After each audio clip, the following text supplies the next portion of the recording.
Hello everyone, welcome to my channel Easy English. Today, let me explain the summary of Letter to God. It's written by G.L. Fuentes. He is a Mexican novelist, poet, and journalist. Lenko's house was the only house in the entire valley, and it is on the top of a low hill. He was a hardworking farmer, and his cornfield always yielded him a good harvest. He was eagerly waiting for a good rain to have a good harvest. As Lenko expected, it started to rain at the time of supper, which made Lenko feel very happy. He compared the big raindrops to 10 cents and the smaller raindrops to 5 cents. Lenko is comparing the raindrops with money is, in turn, these raindrops will bring him a good yield so that he can earn money for his family. But soon, Lenko's joy was turned into sadness. Why? In the sense, the raindrops and the rain changed into a hailstone, which in turn destroyed his cornfield completely. After the hailstone stopped, the whole harvest of corn was ruined. Not even a flower, a leaf was left out. The field was completely covered in white. He was much depressed, and he went and stood in the middle of his field and told his sons that a plague of locusts would have left more than this. Locust is a variety of grasshopper, and you know that if grasshoppers or locusts go there, they will eat all the leaf and the flower as well the fruits too. Statement shows that how much Lenko is worried about, because if locusts have gone, at least it would have left a few more plants with corn, but this hailstone had left nothing for him. Poor Lenko thought that his family had to go hungry this year.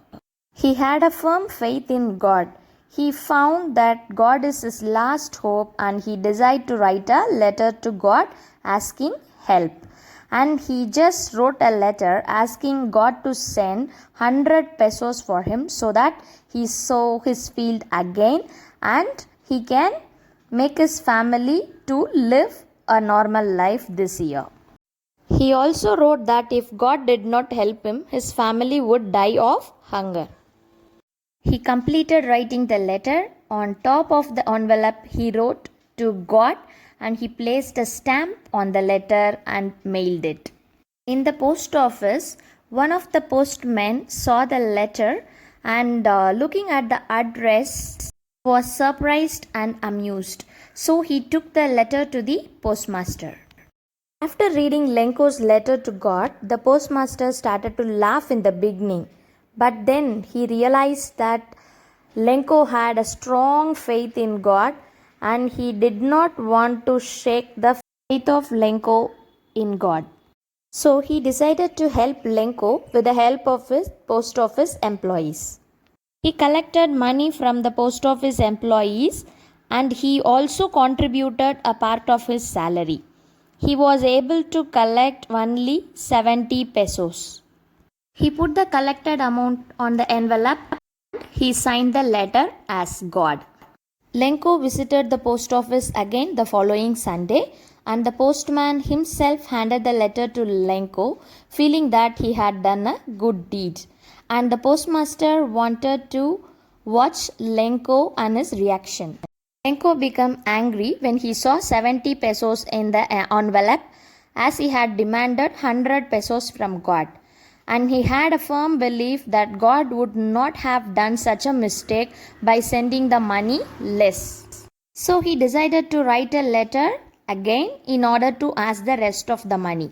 And he had made a note, requested God not to send the money through the money order, because he thought that the post office employees were a bunch of crooks who might have stolen his money.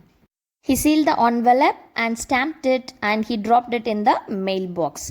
Once he left from the post office, the postmaster eagerly went to check, and he was disappointed to look at the letter. There is an irony in this lesson, which is Actually, Lenko mistook the post office employees who helped him actually and considered them to be a bunch of crooks. And if you like the simple explanation of the lesson, just please subscribe. Thank you.